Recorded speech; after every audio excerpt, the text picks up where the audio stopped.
Ladies and gentlemen, boys and girls, it's an honor here to present some of my trophies. I got about 1/3 of them here, and I wish you could see them all.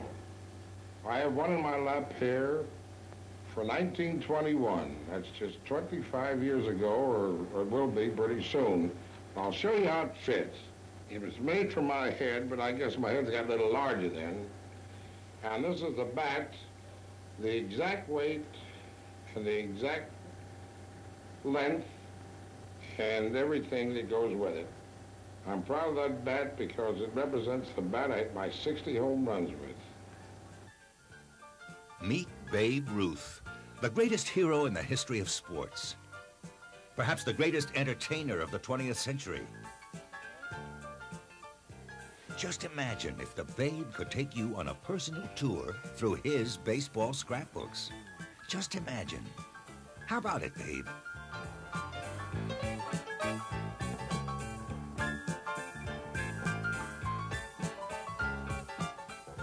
Let me tell you about my pitching. Even as an old man, I love to pitch for the photographers and show off my form at old-timers games. That's me there, a 19-year-old southpaw with the Boston Red Sox. I once struck out Bob Veach, Sam Crawford, and Ty Cobb back-to-back. 3 of the best. No home run ever gave me a greater kick than that. In 1916, I won 23 games, had 9 shutouts, and led the league in ERA. But by 1919, my bat was drawing more fans than my pitching. The Red Sox honored me for setting a new Major League record of 29 home runs in 1919. And don't forget, I still won 9 games pitching that year. And then the Sox cashed in by trading me to the New York Yankees. The Yankees paid me to hit home runs. And the first year, that's my manager, Miller Huggins. The first year, I hit 54 homers, breaking my own record of 29. Then in 1923, Lou Gehrig came to the team. His swing was straight and level. Most of Lou's homers were line drive shots. And he was always chasing me for the year's home run lead. He finally caught me in 1931. My swing was more of an uppercut than Lou's. He topped me for the league lead with 49 in 1934, the only time he ever beat me. But Lou never came close to my 60 in 1927. I liked Lou's style. Always going for the extra base, stretching a double to a triple, and then going for broke and getting thrown out once in a while. With my home runs and Lou's, we were a natural to start up 2 barnstorming teams. The Boston Babes played the Larrup and Lou's, and we made a bundle. You want to see a man who's on a lifetime diet? I think I gained or lost about 500 pounds with the Yankees. I put a lot of hard work into losing it, and had a good time putting it back on. 6 hot dogs, a couple of quarts of beer, with one of my favorite lunches. Especially when I washed it down with a quart of vanilla ice cream. My pal, trainer Artie McGovern, loved to torture the Babe, especially when he had me locked in the steam box at his gym. Want a box, Artie? The Babe's gonna get his revenge.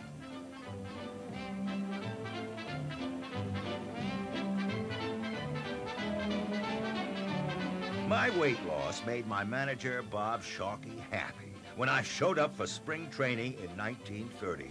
Well, the prospects look very good. All we have to do is get some pitching, and we'll have a good chance. If we don't win, they'll know we've been in a pennant fight. And looks to Babe here, there's 25 pounds weight off. Looks like he broke his old home run record. I love the climate down here, and I've had a wonderful time. And I think Mr. Sharkey is going to make us a nice manager. That is, I'm going to try my best and pull with him.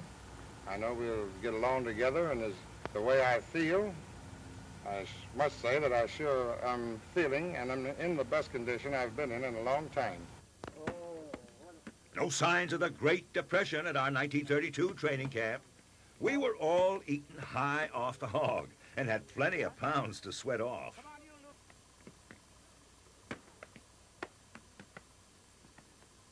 Lou wore a rubber jacket. He'd won the MVP the year before and did too much celebrating on the rubber chicken circuit.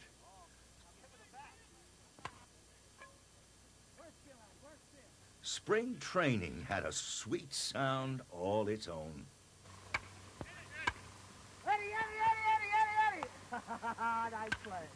I was 37 in 1932 and beginning to feel the aches and pains.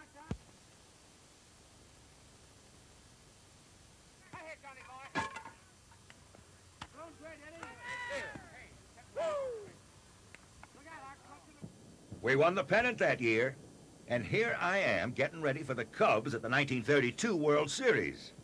My last World Series. The day before Game 1, the reporters posed me with some kids. I never got tired of that. Hello, Babe. How do you feel? Fine, Sonny. How's yourself? All right. Well, I'm glad the Yankees won.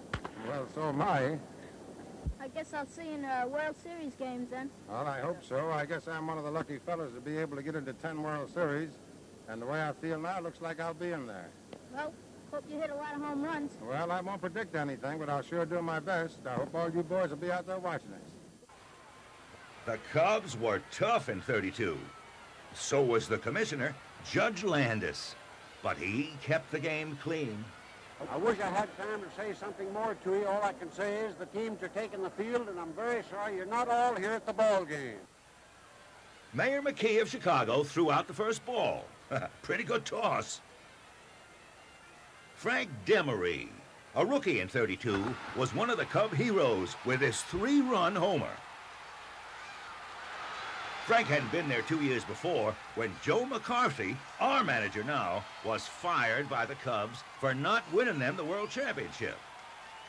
McCarthy wanted revenge, and we got it for Joe.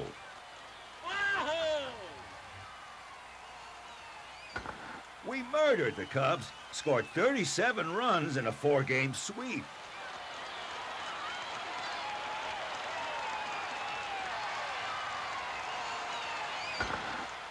Lou had the hot bat with a .529 average in the series. Legend says I called the shot on a home run in this series. Well, I can't find it in my scrapbook anywhere.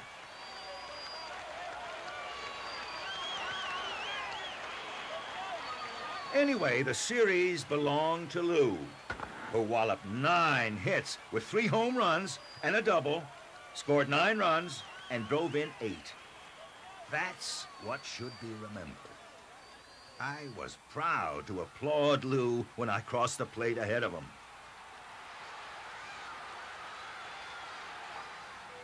Lou was a bachelor until 1933. His new wife, Eleanor, was quite the independent lady, but she sure stood up for Lou, who was a little shy. My wife, Claire, and Eleanor didn't always see eye to eye. Lou and I had a few problems over that. We worked it out. Lou really cared about his looks. He was some good-looking guy, right? He made a couple of movies, you know.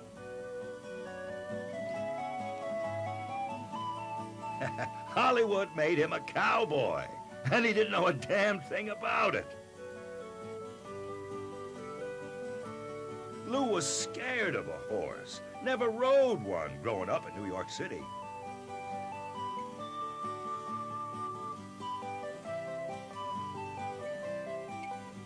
Which side, Lou?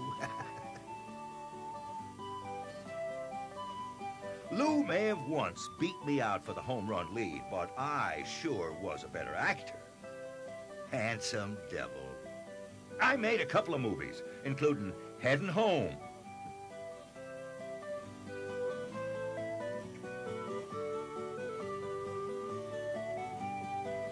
And I played Babe Ruth in the Lou Gehrig story opposite another handsome guy named Gary Cooper.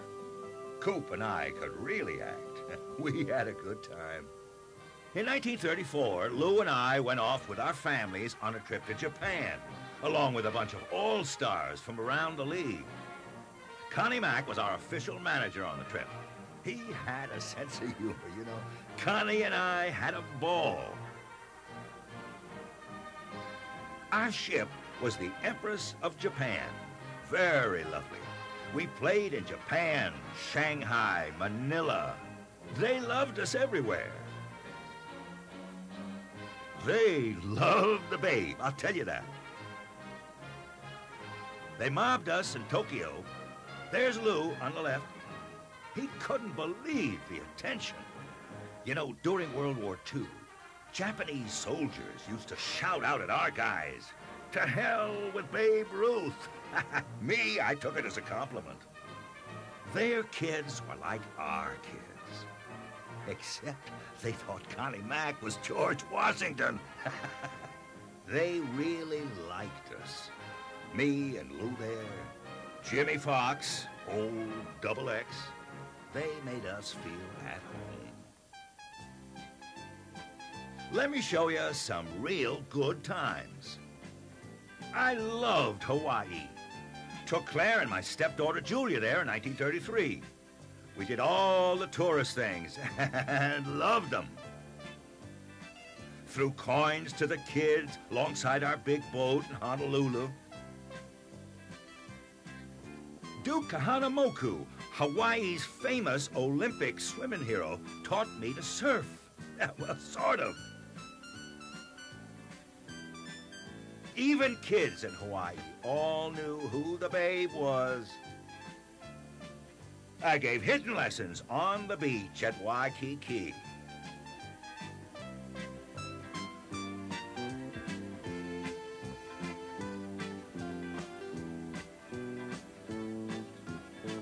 Did I really wear a pineapple on my head?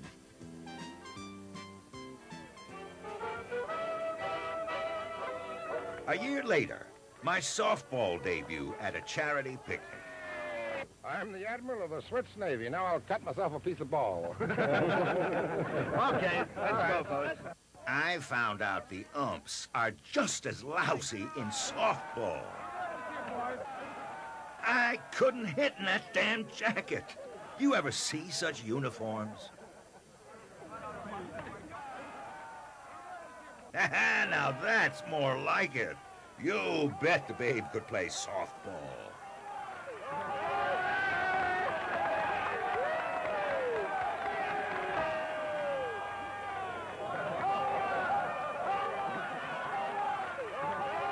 I like any kind of fishing. Glad you fellas. Can't you catch any fish? Not a darn thing, Babe. What? Oh, listen, you haven't got the touch.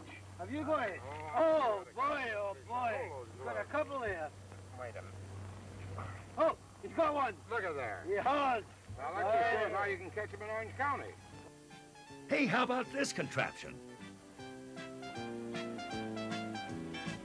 Hell, I try anything once.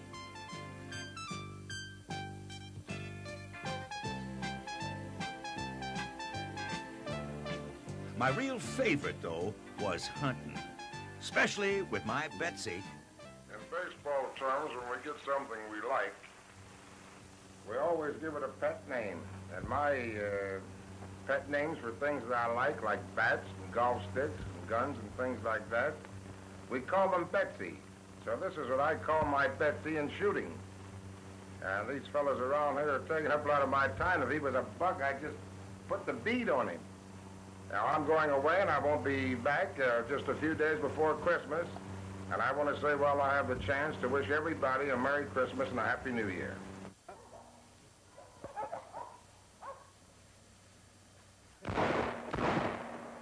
Get that. Get him. Go on, get him. Come on, son. That big cock the Babe's got this time. Come on here. That's a boy. That's a man. Good dog. Go ahead, Babe. Here it is. You bat over 300 in this ballpark, you're going to get a lot of birds.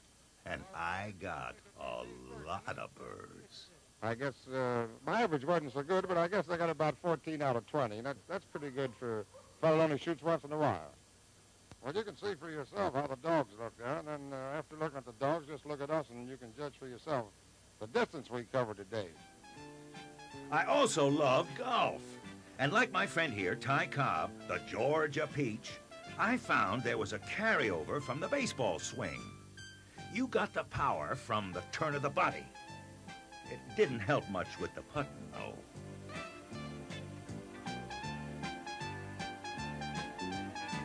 The Georgia Peach had lost his fuzz. I once played golf with New York's Governor, Al Smith. Al ran for president in 1928. Lost to Herbert Hoover.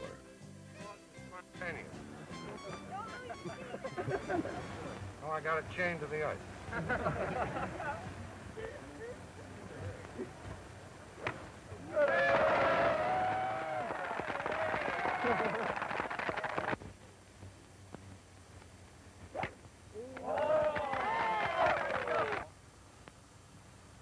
Good boy. Nice putt, Dave. Give him that. Another par.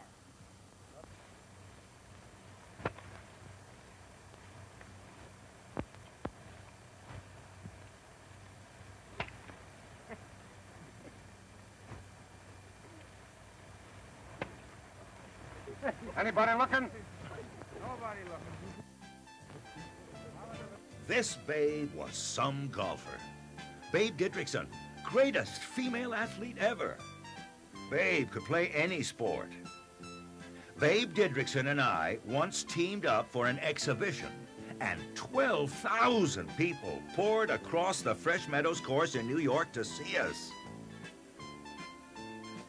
I was proud they called her Babe, after me.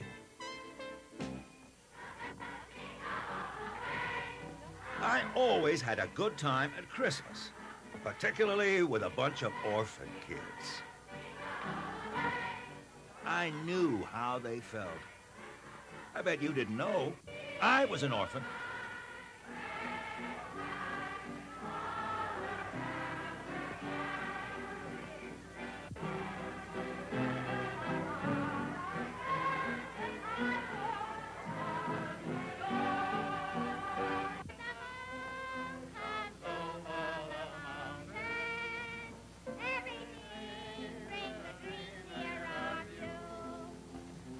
Hey, little lady, this is too warm to be Santa Claus. I have to take this one off.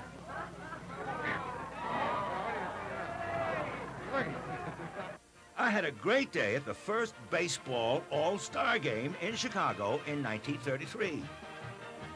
The game was part of the celebration of the Chicago World's Fair. Connie Mack managed the American League team and John McGraw the Nationals. We have a sellout, a big crowd, a fine day, and I hope the best team wins. Here's McGraw and his team acting like a bunch of kids for their all-star team picture. There's Carl Hubble of the Giants and the A's Lefty Grove. Here I am, way over on the left with Lou. A great sports announcer, Graham McNamee, called the game from the roof of Comiskey Park. A game that is absolutely unique. And now, Geringer, that great ball player, second baseman, is up at bat for the American All-Stars. And he takes a ball followed immediately by a called strike. I came to bat in the first inning and took ball one from Willie Hallahan of the St. Louis Cardinals. Then he threw me ball two. I just wanted to hit one. After ball three went by, the fans booed. They wanted to see the Babe swing, too. When the next pitch caught the corner for a strike, they cheered for more. I swung and missed for strike two. Then I got a real bad call. Watch this. Call strike three. There were 49,000 disappointed fans, but no one was as angry as the Babe. I'd come to hit and ended up taking two strikes and getting just one good swing off Hallahan. But there was no going back. I just concentrated on my next at-bat. It was the third inning. The count was 1-1, and Willie threw me his best pitch. It wasn't good enough. I never enjoyed a home run more than that one. We went on to win the game 4-2. It was billed as an exhibition, but I like to think my home run helped make it an annual event. The next year, 1934, was my last with the Yankees. I was 40 and feeling it.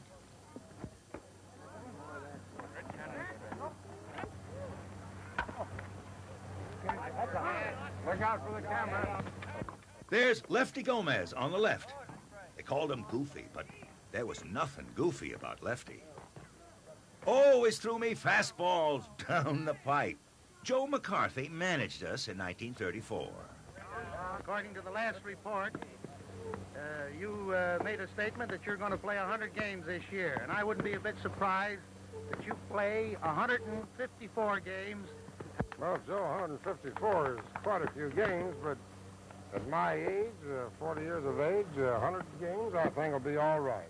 Mayor LaGuardia and Commissioner Landis at the 1934 All-Star Game. My last one, but not my best one. There's Walter Johnson, the big train. Lou and I had no idea what Carl Hubble had in store for us. First, Hubble fooled me on a pitch that caught the corner. Then I got fooled again. What a screwball Hubble had. There was no question about strike three. Carl had made the Babe look bad. Hey, you can't win them all. Lou looked no better. And then Hubble made it 3 Hall of Famers in a row when he struck out Jimmy Fox. Carl started off the next inning whiffing Al Simmons and Joe Cronin for 5 in a row.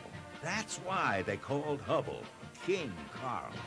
In 1935, I closed out my playing career with the Boston Braves. At the 35 series, I really envied 2 former players, Cub manager Charlie Grimm and Tiger manager Mickey Cochran. They got a chance to manage. Why not me? That's right, Charlie. It ought to be a great series. May the best club win. Thank you very much, Mickey. In 1938, the Dodgers gave me a shot as a coach. And the manager, Burley Grimes, and all the players made me feel real welcome. That's pretty good. You look fine, thanks. You look fine. All right, boys. I never played for the Dodgers, but I took pregame batting practice. And a lot of folks came out early to see Coach Babe Ruth hit a few.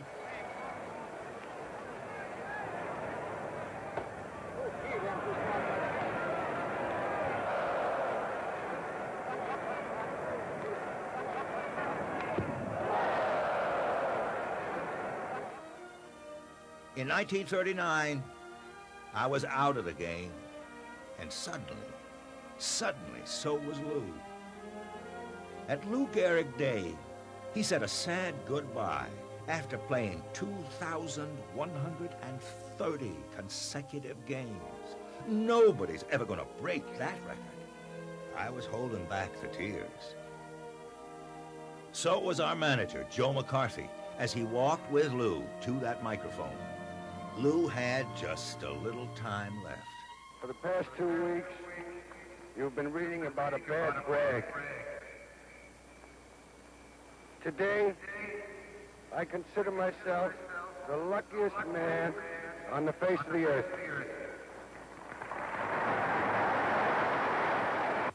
That I might have been given a bad break, but I've got an awful lot to live for. Thank you.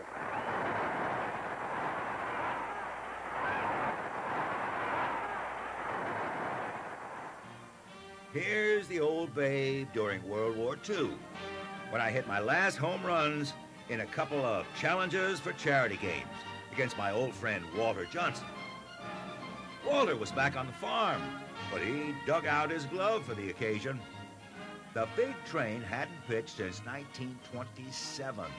But remember now, he was the best. I pitched against him a couple of times and beat him a couple of 1-0 shutouts, but he was the best. And now he was going to challenge the Babe one more time. I couldn't wait. I dusted off some fond memories Then I went to the closet and pulled out old number 3, picked up old Betsy, and I was off to challenge the big trade.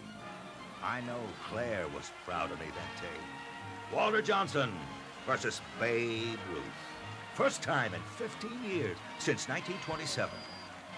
I wondered how hard Walter could throw. Well, he got his fastball past me, but only once. The Babe could still hit him. I hit a couple that day.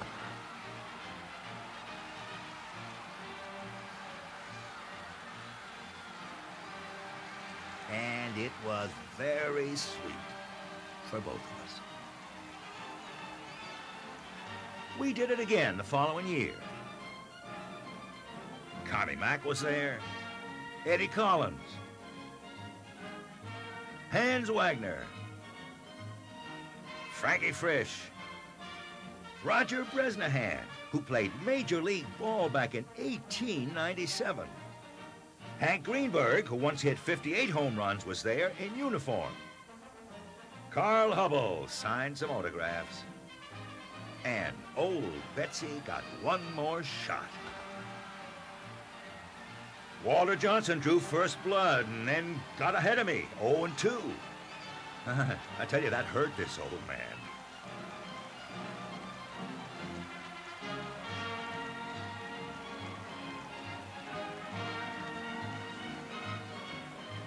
Hey, old Betsy had one more left. Yeah, one more than my legs had. A year later, we all got together to honor Connie Mack on his 50th anniversary in baseball. Eddie Collins, Hans Wagner. I was the guest speaker. Walter Johnson looking good. Tris Speaker, the Gray Eagle. And I don't know of a better manager and a better man to handle men as the old friend Connie right here.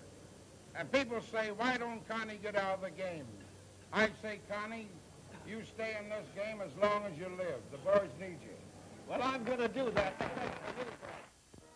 I was in the hospital for a long stay in 1947, and my thousands of kids gave me a lift that kept me going. They wrote letters, beautiful letters. And they came to see me every day, even if I couldn't see them. They were there, and it was very important to me. I had cancer. And they were there when I checked out, looking pretty bad.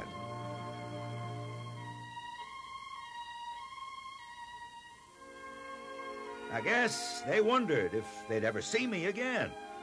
I wondered about it myself. But I got back on that golf course in a couple of weeks, and while I wasn't hitting them as far as I used to, I was hitting them. Even picked up old Betsy. I started fishing again, and I started putting on a few pounds. Enough to pull in a nice-sized sailfish. Pretty soon I was feeling good enough to do what I loved best, better than golf or fishing. I never forgot what it was like for me as a kid. We lived in Baltimore in the waterfront district. We were very poor. There were times when we didn't know where the next meal was going to come from. Baseball gave me a way out. And I guess I was just lucky to be good at it.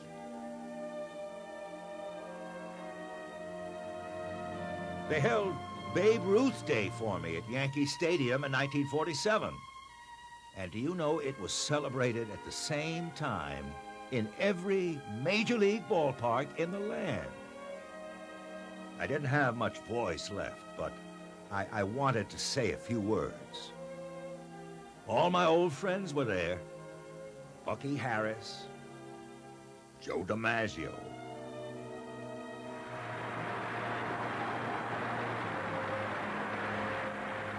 Claire was there with Eleanor Gehrig.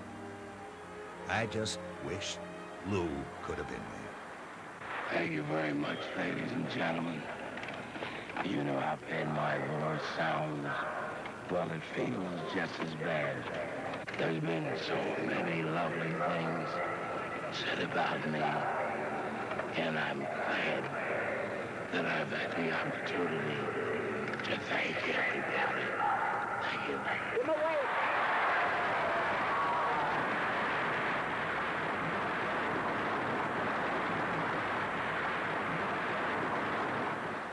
When I was a kid, all I ever wanted to do was play in the big leagues. I didn't care where. And for a dirty-faced kid from the streets, I collected a lot of memories. I'm glad I could share them with you.